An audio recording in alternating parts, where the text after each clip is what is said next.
Petra Evangelical Deliverance Church presents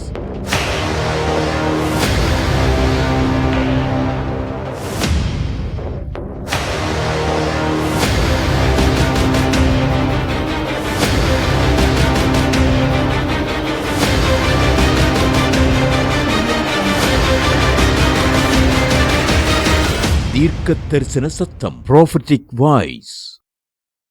இயேசு சொல்லுகிறார், இந்த பூமியிலே சபை இருக்கும் மட்டும், இந்த பகல் காலம் இருக்கும் மட்டும், நான் என்னை அனுப்பினவருடைய கிரியையை நான் செய்வேன்.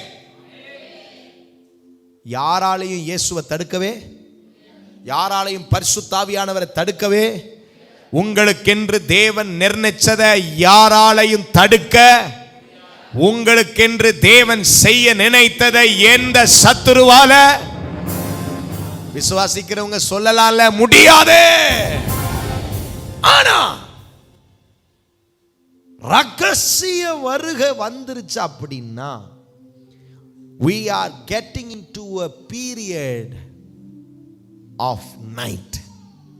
ஒரு ராக்காலத்துக்குள்ள போயிருவோமா? அந்த ராக்காலத்துல என்ன செய்ய முடியாதா? வாசிங்க. ஒருவனும் கிரியை செய்யக்கூடாத ராக்காலம், ஒருவனும் கிரியை செய்யக்கூடாத ராக்காலம் வருகிறது. ஐயா, அந்த ராக்காலத்துல இயேசுவாலும் கிரியை செய்ய முடியாது, பரிசுத்த ஆவியானவராலும் கிரியை செய்ய முடியாது, இந்த பூமியில ஆண்டவர் ஏற்படுத்தி வைத்திருந்த ஊழியக்காரர்களாலும் கிரியை செய்ய முடியாது. இப்ப பாருங்க, நமக்கு ஒரு பிரச்சனைனா நம்ம இங்க ஓடி வர்றோம். நமக்கு ஒரு தேவை, நமக்கு ஒரு காரியத்துக்கு ஜெபிக்கணும் அப்படின்னா யாரை நாடி போறோம்? அந்த நாட்கள்ல யாராலையும் கிரியை செய்ய, ஏன்னா சபை இந்த பூமியில ரகசிய வருகையோடு இருக்காது. There will be no servants of God. There will be no church. There will be no Holy Spirit. There will be no grace. கிருபை என்பது முடிவடைந்து போய்விடும். அப்ப அந்த ராக்காலத்திலே ஒருவனும் கிரியை செய்ய முடியாத ராக்காலம் வருகிறது என்று இயேசு சொன்ன தீர்க்க தரிசனம் இந்த நாட்கள்ல நிறைவேறி அதி சீக்கிரமாய் வருகிறதை நம்முடைய கண்கள்ல பார்க்கிறோம். அதனால தாங்க அடிச்சுக்கிறோம், கர்த்தரை தேடுங்க. அதனால தாங்க நாங்க போராடுகிறோம், தேவனை முழு மனதோடு தேடுங்க. அதனால தாங்க கற்ப வேதனை அளவும் வேதனை பட்டு உங்களுக்கு பிரசங்கம் பண்ணுகிறோம். ஏன்? ஒரு நாள் சபை இந்த பூமியில் இருக்காது, ஒரு நாள் இந்த ஐக்கியம் நமக்கு இருக்காது, ஒரு நாள் இந்த கிருபையின் வாசல் அடைபட்டு போய்விடும். ஒரு நாள் இயேசு வரும் பொழுது இந்த பூமியிலே பரிசுத்தவான்கள் காணப்பட மாட்டார்கள், இந்த கிருபையின் நாட்கள் முடிவடைந்து போய்விடுமே என்றுதானே ஊழியக்காரர்களும் தேவனுடைய சபையும் பரிதபிச்சு பேசிக் கொண்டிருக்கிறது. இந்த பகல் காலம் முடிஞ்ச உடனே ஒருவனும் கிரியை செய்யக்கூடாத ஒரு ரா காலம் அது. அப்பொழுது மனம் திரும்பினாலும் பிரயோஜனம் இல்லை, அழுதாலும் பிரயோஜனம் இல்லை, நீங்கள் மாற நினைச்சாலும் பிரயோஜனம் இல்லை. காரணம், அந்த நைட், அந்த இரவு ஒருவரும் கிரியை செய்யக்கூடாத ஒரு இரவு. ஆகவே முதல் கட்டமாக இயேசு கிறிஸ்துவின் இரண்டாம் வருகையிலே இயேசு ரகசிய வருகையில் வருகிறார். ஏன் அதற்கு ரகசிய வருகை என்று பெயர்? Why it has been named as secret advent or secret coming of Jesus? இயேசுவின் ரகசிய வருகை என்று ஏன் அதற்கு பெயர்? ஏன் அதற்கு ரகசியம் என்று ஒரு பெயர்? உங்களுக்கு வேதத்திலிருந்து 3 விளக்கங்களை காண்பித்து கொடுக்க விரும்புகிறேன். வாசிக்க கேட்கலாம். மத்தேயு எழுதின சுவிசேஷம் 24ஆம் அதிகாரம் 42 44. உங்கள் ஆண்டவர் இன்ன நாளிகையிலே வருவார் என்று, இந்த நாளிகையிலே வருவார் என்றும் நீங்கள் அறியாதிருக்கிறபடியினால் விழித்திருங்கள். நீங்கள் அறியாதிருக்கிறபடினால் விழித்திருங்கள். திருடன் இன்ன ஜாமத்தில் வருவான் என்று, திருடன் இன்ன ஜாமத்திலே வருவான் என்று வீட்டெஜமான் அறிந்திருந்தால், வீட்டு எஜமானன் அறிந்திருந்தால் அவன் விழித்திருந்து தன் வீட்டை கண்ணமிட ஒட்டான் என்று அறிவீர்கள். ஐயா, திருடன் வருவான், இத்தனை மணிக்கு வந்து உன் வீட்டுல எல்லாத்தையும் திருட போறான்னு சொல்லிட்டானா, நீ திருடன் வர்ற நேரத்தில் ஜாக்கிரதையா இருப்பீங்களா இருக்க மாட்டீங்களா? இருப்பீங்க. திருடன் வராமலே ஜாக்கிரதையா இருக்கீங்க. அப்ப திருடன் வந்துட்டு வரப்போறான்னு உங்களுக்கு முன் அறிவிப்பு செஞ்சிட்டான்னா வாசல்லே தூங்காம படுத்து கிடப்பீங்க. இயேசு சொல்றாரு, அப்படி நான் வர்ற நாளையும் நேரத்தையும் உனக்கு நான் சொல்லிட்டேன்னா நீ ஆயத்தமாகிருவ, கவனமாகிருவ. ஆனா நான் வர்ற நாள், நான் வர்ற நேரம் யாருக்குமே தெரியாது. ஆகையினால எப்பொழுதும் விழித்திருங்கள். கையை உயர்த்தி விழித்திருங்கள் என்று சொல்லுங்கள். அல்லேலூயா. அடுத்து உங்களுக்கு ஒரு விளக்கத்தை தர்றேன். மார்க் எழுதின சுவிசேஷம் 13ஆம் அதிகாரம் வசனம் 32 வாசிக்க கேட்கலாம். அந்த நாளையும் அந்த நாளையும் அந்த நாளிகையையும் அந்த நாளிகையையும் பிதா ஒருவர் தவிர. ஹலோ சர்ச், இயேசு கிறிஸ்து ரகசியமா வரப்போற நாள பிதா ஒருவரை தவிர. எல்லாரும் சத்தமா சொல்லுங்க, யாரை தவிர? பிதா ஒருவரை தவிர. பிதா ஒருவரை தவிர மற்றொருவனும் அறியான். மற்ற ஒருவனும் அறியான். பரலோகத்தில் உள்ள தூதர்களும் அறியார்கள். வானத்தில் இருக்கிற தூதர்களுக்கு கூட தெரியாது. குமாரனும் அறியார். ஏன்? இரண்டாம் வருகையில, ரகசிய வருகையில வரப்போறாரே இயேசு, அவருக்கு கூட தெரியாதா? என்ன ஒரு ஆழமான வசனம். அப்படி என்றால் அர்த்தம் என்ன? இந்த வருகை ஒரு ரகசியமான வருகை. There is a huge difference for the public advent of Christ. கிறிஸ்துவினுடைய இரண்டாம் பகிரங்க வருகைக்கும் இந்த ரகசிய வருகைக்கு ஒரு பெரிய வித்தியாசம் இருக்கு. எக்கால சத்தம் கேட்கும், ஆரவாரத்தோடும் வருவார், எல்லார் கண்களும் அவரை காணும் என்று படிக்கிறோமே வசனங்கள். அது பகிரங்க வருகை. ஆனால் திருடனை போல வருவேன்னு சொல்றவர் ஏன் எக்காலத்தை ஊதி, ஏன் ஆரவாரத்தோடும், ஏன் ஆர்ப்பாட்டத்தோடும் வரப்போகிறார்? அவர் உங்களை பிடித்து கொள்ளும்படியாக, தம்முடைய வருகைக்கு எப்பொழுதும் ஆயத்தமானவர்களை தம்மோடு சேர்த்து கொள்ளும்படியாக, தம்முடைய வருகைக்கு எப்பொழுதும் விழித்திருந்து ஜெபிக்கிறவர்களை தம்மோடு சேர்த்து கொள்ளும்படியாக, ஓ தேவனுடைய வருகைக்காக பரிசுத்தத்தை காத்திருக்கிறவர்களை தம்மோடு சேர்த்து கொள்ளும்படியாக, தம்முடைய வருகைக்காக விழித்திருந்து ஜெபிக்கிறவர்களை தம்மோடு சேர்த்து கொள்ளும்படியாக, தம்முடைய வருகைக்காக தன்னை பிரதிஷ்டையை காத்திருக்கிறவர்களை தம்மோடு சேர்த்து கொள்ளும்படியாக ஒரு திருடனை போல வருகிறாராம். அவர் வரும் வேளையை நீ அறியா. ஐயா, அந்த நாளும் அந்த நாளிகையும் இயேசுவுக்கு ரகசியம், தேவதூதர்களுக்கு ரகசியம். எல்லாருக்கும் பிதாவை ஒரு ரகசியமாய் வைத்தாராம். அதனாலதான் அதற்கு பெயர் ரகசிய வருகை. எல்லாரும் விளங்கி கொண்டீங்கன்னா வலது கையை உயர்த்தி ஒரு அல்லேலூயா சொல்லிருங்க. ஏன் அதற்கு ரகசிய வருகை என்று பெயர்? காரணம், அந்த வருகை ரகசியமாய் வைக்கப்பட்டிருக்கிறது. There are some fools who says there is no secret coming. சில மதிகேடர்கள் சொல்கிறார்கள் ரகசிய வருகை இல்லை என்று. நாம் எல்லாரும் உபத்திரவத்துக்குள்ள போவோம் என்று சொல்கிறார்கள். இல்லை சபையே, பின்ன ஏன் நீ ஜெபிக்கிறாய்? பின்ன ஏன் நீ உபவாசம் பண்ணுகிறாய்? பின்ன ஏன் நீ தேவ சமூகத்திலே பிரதிஷ்டை காத்து நடக்கிறாய்? எதற்காக இந்த உலகத்தை வெறுத்து வாழ்கிறாய்? பாவம் செய்ய வாய்ப்பு இருந்தும் பாவத்தை வெறுத்து வாழ காரணம் என்ன? ஒரு நாள் என் இயேசு ரகசியமாய் வரப்போகிறார். அவருடைய வருகைக்கு நான் ஆயத்தமாய் இருக்கிறேன். I am prepared. coming, for the secret coming of Jesus. For I will be always prepared. For I will always vigil and pray. For I will always seek the Lord diligently. என் தேவனை நான் இரவுகள்ல தேடுவேன், பகல்ல தேடுவேன், மத்தியானத்துல தேடுவேன், அந்தி சந்தி மத்தியான வேளைகள்ல தேடுவேன். அவர் வரும் வேளையை நான் அறியாதிருக்கிறபடியால் நான் எப்பொழுதும் என்னை காத்துக் கொள்ளுவேன். என்னை எப்பொழுதும் பரிசுத்தமா வைக்க யோசிப்பேன். எனக்குள்ளே எப்பொழுதும் தேவ பயம் இருக்கும். எனக்குள்ளே எப்பொழுதும் கர்த்தரை குறித்த பயம் என் இருதயத்தை பிடித்திருக்கும்.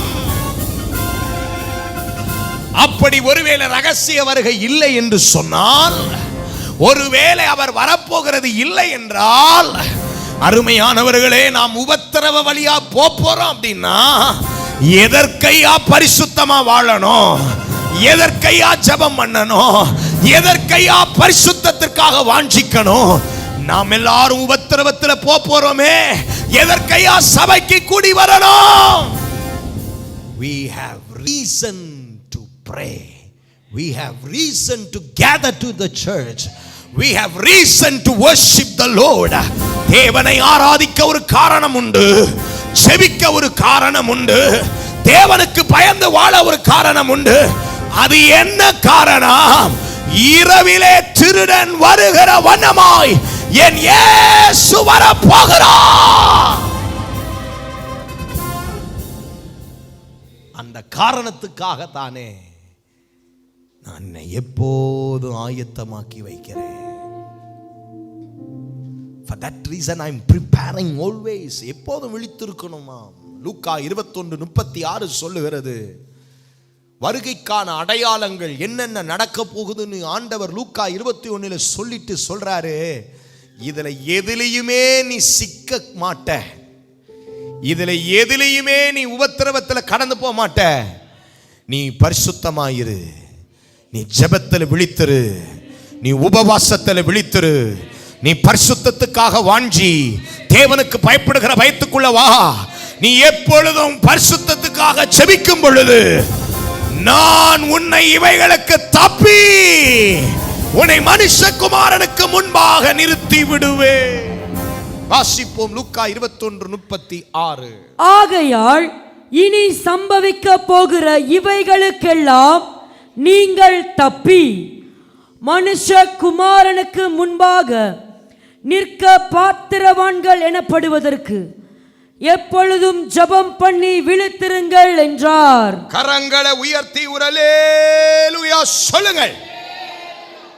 அருமையானவர்களே, இயேசு கிறிஸ்துவின் இரண்டாம் வருகையினுடைய 3 கட்டங்கள்ல முதல் கட்டத்தை விளக்கி கொண்டிருக்கிறேன். நாம் எல்லோரும் தப்பி, எல்லாரும் சொல்லுங்க, சிக்கி இல்லை, என்னது? சத்தமா சொல்லணும். நம்ம எல்லாரும் சிக்க போகிறது இல்ல, இவைகளுக்கெல்லாம் நீங்கள் உபத்திரவத்துக்கு தப்புவீர்கள், அந்தி கிறிஸ்துவுக்கு தப்புவீர்கள். காரணம், பைபிள் சொல்லுது, நீங்கள் தப்புவீர்கள். தப்பி மனுஷகுமாரனுக்கு முன்பாக நிற்க பாத்திரவான்கள் ஆகும்படிக்கு எப்பொழுதும் ஜெபம் பண்ணி விழித்திருங்கள். எப்பொழுதும் ஜெபம் பண்ணி என்ன செய்யுங்கள்? விழித்திருங்கள் என்றார். எல்லாரும் சத்தமா சொல்லுங்க, ஜெபம் பண்ணுங்க, ஜெபம் பண்ணுங்க, ஜெபம் பண்ணுங்க, ஜெபம் பண்ணுங்க, ஜெபம் பண்ணுங்க. இன்னொரு தடவை கையை பக்கத்தில் கொடுத்து சொல்லுங்க, ஜெபம் பண்ணுங்க. ஏன் ப்ரே பண்ணோம்? ஏன் விழிச்சிருக்கணும்? ஒரு நாள் அந்த சிங்காசனத்துக்கு முன்பாக நீங்க நிற்கும் போது இந்த பக்கத்தில் இருக்கிறவர்கள் ஒரு நாள் அந்த அன்னைக்கு வந்து உங்களுக்கு வக்காலத்து வாங்குவாங்களா? உங்களுக்காக பரிந்து பேசுவாங்களா? தனி மரமா நிற்பீங்க. இந்த 3 வருகைக்கும் இந்த 3 காலகட்டத்திற்கும் 3 இடத்துல போய் நிற்பீங்க. அதுல இந்த முதலாம் ரகசிய வருகையில நீங்க போய் நிக்க போற ஒரு இடம் என்ன இடம் தெரியுமா? கிறிஸ்துவின் நியாயாசனம். கிறிஸ்துவின் நியாயாசனம். அருமையானவர்களே, இந்த கிறிஸ்துவின் நியாயாசனத்துக்கு முன்பாக நீங்கள் போய் நிற்கும் போது உங்களிடத்தில் ஆண்டவர் சில தகுதிகளை எதிர்பார்ப்பார். எல்லாரும் சத்தமா சொல்லுங்க, என்னத்தை எதிர்பார்ப்பாரு? எப்படி வேணாலும் வாழ்ந்து ரகசிய வருகையில் போயிடலான்னு மட்டும் நினைக்காதீங்க. ஆண்டவர் சில தகுதிகளை எதிர்பார்ப்பார். ஒருவேளை அந்த தகுதியை நீங்கள் அடையலனா ஒருவர் கைவிடப்படுவார்களே, ஒருவர் எடுத்துக்கொள்ளப்படுவார்களே, அந்த கைவிடப்படுதலின் கூட்டத்துக்குள்ளே காணப்படுவீர்கள். பாருங்க, மத்தேயு 7ஆம் அதிகாரம் 21, 22, 23, 24 ஆகிய வசனங்களை வாசிங்கன்னா, என் நாமத்தினால பிசாச திரட்டினீர்கள், என் நாமத்தினால தீர்க்க தரிசனம் சொன்னீங்க, என் நாமத்தினால அற்புத அடையாளங்களை செஞ்சீங்க. ஆண்டவர் இயேசு முடிவில் என்ன சொன்னாரு? நான் உங்களை அறியேன். உங்களை எனக்கு தெரியாதுன்றார். ஏன்? என் பிதாவினுடைய சித்தத்தை நீ செய்யல. நீ பேய் தரத்துனது பெருசு இல்ல, நீ தீர்க்க தரிசனம் சொன்னதும் பெருசு இல்ல, நீ அற்புத அடையாளம் செய்ததும் பெருசு இல்ல, நீ தேவ சித்தத்தை செய்வதுதான் முக்கியம். எல்லா கை உயர்த்தி சொல்லுங்க, என்ன சித்தம் செய்யணும்? தேவ பிள்ளைகளே, அந்த தேவ சித்தம் செய்தவர்களை பார்த்து தான் சொல்றாரு, கர்த்தரால் ஆசீர்வதிக்கப்பட்டவர்களே உள்ளே வாருங்கள். ஐயா, ரகசிய வருகையில் நீ போயே ஆகணும். இரண்டாவது ஒரு கட்டம் இருக்கே, நடுராத்திரி வருக, அறுவடை. மூன்றாவது ஒரு கட்டம் இருக்கே, பகிரங்க வருக. அதனால சான்ஸே இல்லை. ஏன் சான்ஸ் இல்லைன்னு வருகிற ஆராதனைகளில் உங்களுக்கு விளக்குகிறேன். நாம் எல்லோரும் தப்பி நிச்சயமாய் கரை சேர வேண்டிய முதல் கட்டம் கர்த்தராகிய இயேசுவின் ரகசிய வருகை. We have to go. There is no other chance. வேற ஒரு வழி இல்லைங்க. We have to concentrate on ourselves for us to reach the level that the Lord wants us.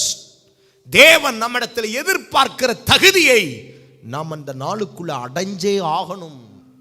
அந்த ரகசிய வருகையில் ஆண்டவர் திருடனை போல வருவார்ல, அப்போ உங்களை எடுத்துக் கொள்வதற்கு ஆண்டவர் உங்களிடத்தில் எதிர்பார்க்கும் சில விஷயங்களை வேகமாய் சொல்லி இந்த ஆராதனையை நிறைவு செய்ய போகிறேன். தேவனுடைய பிள்ளைகளே, எபிரேயருக்கு எழுதின நிருபம் 6ஆம் அதிகாரம் வசனம் 2 வாசிக்க கேட்கலாம். ஸ்நானங்களுக்கு அடுத்த உபதேசம். ஸ்நானங்களுக்கு அடுத்த உபதேசம். கைகளை வைக்குதல். கைகளை வைக்குதல். மரித்தோரின் உயிர்த்தெழுதல். மரித்தோரினுடைய உயிர்த்தெழுதல். நித்திய நியாய தீர்ப்பு என்பவைகளாகிய அஸ்திபாரத்தை மறுபடியும் போடாமல் பூரணராகும்படி கடந்து போவோமாக.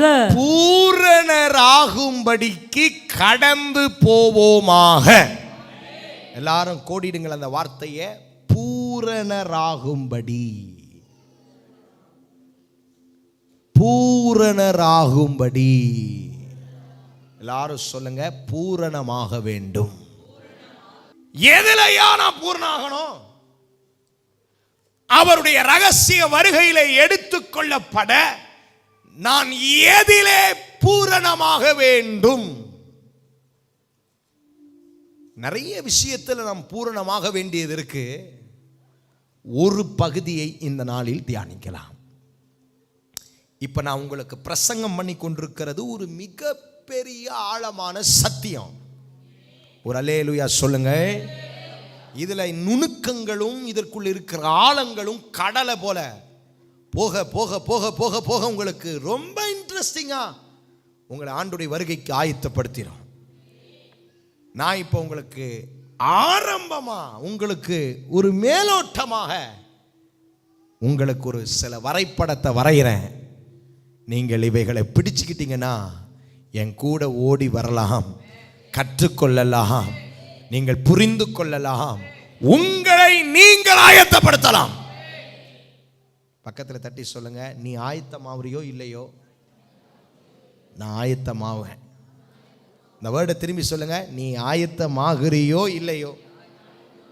நான் ஆயத்தமாகிறேன். இந்த 3 கட்டத்திலையும் 3 குரூப்ஸ் போவாங்க. ரகசிய வருகையில் ஒரு குரூப் போகும், நடுராத்திரி வருகையில் ஒரு குரூப் போகும், பகிரங்க வருகையில் குரூப் போகாது, எல்லா மொத்த குரூப்பு சாகும். இப்ப இந்த 3 குரூப்லையும் 3 இடத்துல கொண்டு போய் கர்த்தர் நிறுத்துவார். ஒரு ஆமீன் வர மாட்டது. அதுல முதல் கட்டமாக ரகசிய வருகையில போற நம்ம எல்லாரும் விசுவாசித்துக் கொண்டிருக்கிறோம். நாம் எல்லாரும் எந்த வருகையில போறோன்னு நம்புறோம். ஆனா அந்த அன்னைக்கு தான் தெரியும்.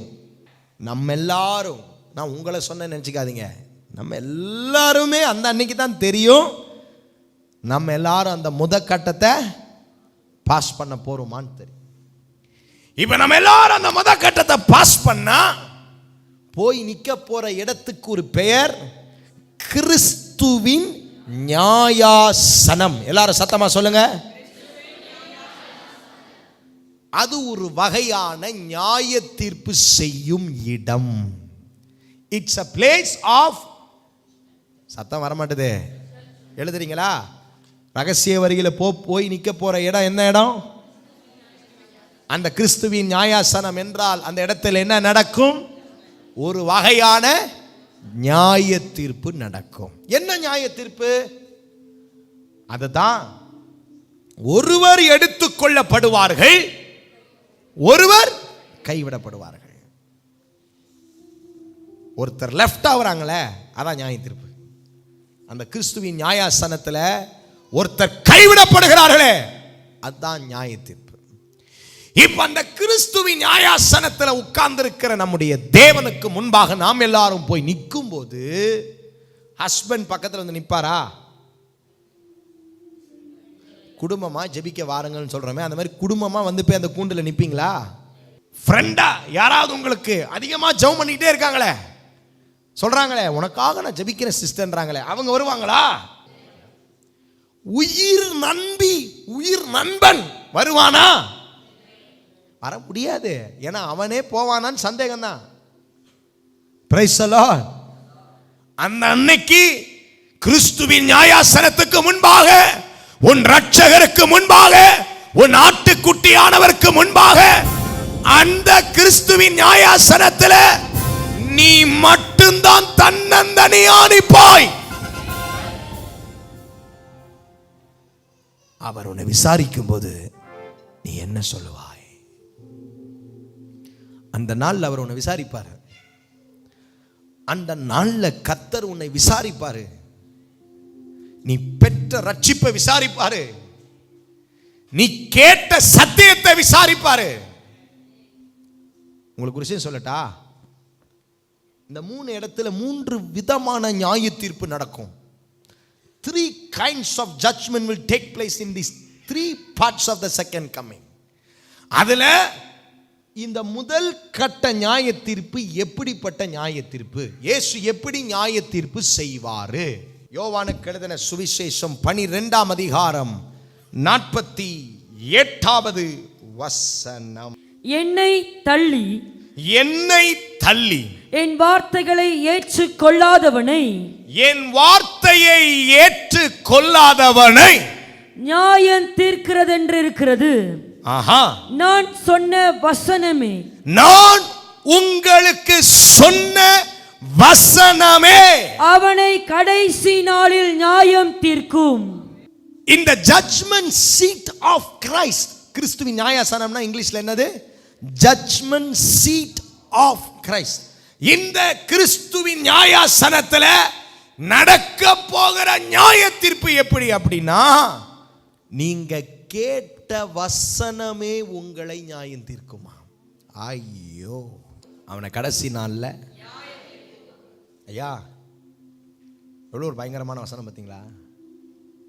என்னெல்லாம் வசனம் கேட்டீங்களோ, என்னெல்லாம் பிரசங்கம் கேட்டீங்களோ, என்னெல்லாம் உபதேசம் கேட்டீங்களோ, என்னெல்லாம் கர்த்தருடைய வார்த்தையை குறித்த சத்தியத்தை கேட்டீங்களோ, அந்த வசனமே அந்த கடைசி நாளில் உங்களை என்ன செய்யுமா? அப்படின்னு அர்த்தம் என்ன? இப்படி செய்யக்கூடாதுன்னு ஒரு பிரசங்கம் கேட்டீங்களே, இப்படி வாழக்கூடாதுன்னு ஒரு வசனத்தை கேட்டீங்களே, இப்படி செய்வது தவறுன்னு ஒரு வசனம் கேட்டீங்களே, இது சத்தியத்துக்கு முரண்பாடு என்பதை கேட்டீங்களே, அதெல்லாம் கேட்டும் கூட உன் மாமிசத்தின் பெருந்தீண்டியினாலே உன் மாம்ச சுபாவங்களை முக்கியத்துவப்படுத்தி உனக்காக நீ வாழ்ந்தாயே. வசனத்துக்கு உன்னால கீழ்ப்படிய முடியலையே, வசனத்தின்படி நீ வாழலையே, வசனத்திற்காக உங்களை வாழ அர்ப்பணிக்கலையே என்று தேவன் அந்த கிறிஸ்துவின் நியாயாசனத்தில் உங்களை நியாயம் விசாரிப்பாராம். ரொம்ப முக்கியமான ஒரு நாள். உங்களை பூரணமாக்க கடந்து போங்க. யாருமே பெர்ஃபெக்ட் கிடையாது. ஆனா பூரணர் ஆகும்படி நாம் கடந்து போக வேண்டும். பூரணமாகப்பட வேண்டும் என்று விரும்ப வேண்டும். பூரணர் ஆகும்படியாய் நாம் ஆசைப்பட வேண்டும். ரட்சிப்பு நிறைவேற பிரயாசப்பட வேண்டும். அதற்காக பிரயாசப்பட வேண்டும். ஒரு அல்லேலூயா சத்தமாய். கொலோசியர் 1 அதிகாரம் 28 வசனம். எந்த மனுஷனையும் கிறிஸ்து இயேசுவுக்குள் தேறினவனாக நிறுத்தும்படிக்கு, எந்த மனுஷனையும் கிறிஸ்து இயேசுவுக்குள்ளாக தேறினவனாய் நிறுத்தும்படிக்கு அவரையே நாங்கள் அறிவித்து எந்த மனுஷனுக்கும் புத்தி சொல்லி, எந்த மனுஷனுக்கும் எல்லா ஞானத்தோடும் உபதேசம் பண்ணுகிறோம். கரங்களை உயர்த்தி ஒரு அல்லேலூயா. கிறிஸ்துவுக்குள் நீங்கள் தேறினவர்களாயிருக்கும்படி அவரை குறித்தே உங்களுக்கு பிரசங்கம் பண்ணினோம். ஒரு ஆமீன் வரலையே. எல்லாரும் சொல்லுங்க, பூரணராகும்படி உபதேசத்தில் தேற வேண்டும். கொலோசியர் 4:12 வாசிக்கலாம். அங்கே ஒரு ஊழியக்காரன் ஜெபிக்கிற ஒரு ஜெபத்தை பாருங்கள். எப்பாப்பிராவும் உங்களுக்கு வாழ்த்துதல் சொல்லுகிறான். எப்பாப்பிராவும் உங்களுக்கு வாழ்த்துதல் சொல்லுகிறான். உங்களை சேர்ந்தவனும் கிறிஸ்துவின் ஊழியக்காரனுமாகிய இவன் நீங்கள் தேவனுக்கு சித்தமானவைகள் எல்லாவற்றிலும் தேறினவர்களாயும். எல்லாரும் அந்த வார்த்தையை யூஸ் பண்ணுங்க. தேறினவர்கள். எல்லாரும் சொல்லுங்க தேறினவர்கள். சொல்லுங்கள் தேறினவர்கள். தேர்னவனா இருக்கும்படிக்கு பூரண நிச்சயமுள்ளவர்களாகவும் நிலை நிற்க வேண்டும் என்று தன் ஜெபங்களில் உங்களுக்காக எப்பொழுதும் போராடுகிறான். ஒரு ஊழியக்காரனுடைய ஜெபத்தை பார்த்தீங்களா? நீங்க உபதேசத்துல தேறிரணும். உங்களுக்கு உபதேசத்தை குறித்த ஒரு பூரண நிச்சயம் இருக்கணும். ஆண்டவருடைய வருகையிலே எப்படிலாம் நான் இருந்தா வருகையில போக முடியுங்கிற உபதேசத்தை அறிகிற அறிவில நாம வளரணும்னு ஒரு ஊழியக்காரன் ஜெபத்துல என்ன செய்கிறானாம்? போராடுகிறான். He's praying.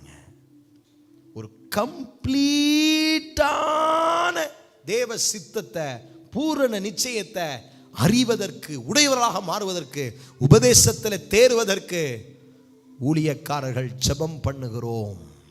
கை உயர்த்தி ஆமென். உங்கள் ஜாய் டிவியில் திங்கள் முதல் வெள்ளிக்கிழமை வரையிலும் தினமும் இரவு 9 மணி முதல் 9:30 மணி வரையிலும் தீர்க்க தரிசன சத்தம் என்ற நிகழ்ச்சியை காணத் தவறாதீர்கள். உங்கள் ஜெப தேவைகளுக்கும் மேலும் ஆலோசனைகளுக்கும் தொடர்பு கொள்ள வேண்டிய முகவரி: pastor R. Philip Petra evangelical deliverance church, Anbu Nagar, வஞ்சியாபுரம் பிரிவு, பொள்ளாச்சி, கோயம்புத்தூர் 642006. செல்போன் நம்பர் 9600457569 மற்றும் பாஸ்டர் டேவிட் செல்வம் பெட்ரா இவாஞ்சலிக்கல் டெலிவரன்ஸ் சர்ச், எண் 11, உஜ்ஜால் சிங் தெரு, ராமகிருஷ்ணாபுரம், ஈஸ்ட் தாம்பரம், சென்னை 59. தொடர்பு கொள்ள 8939676007. 77. Our address, Petra Evangelical Deliverance Church, number 6, Jalan, PTP 1/1, Taman, Perindustrian, Tasik, Perdana 47120, Puchong. For prayers, 601163921522.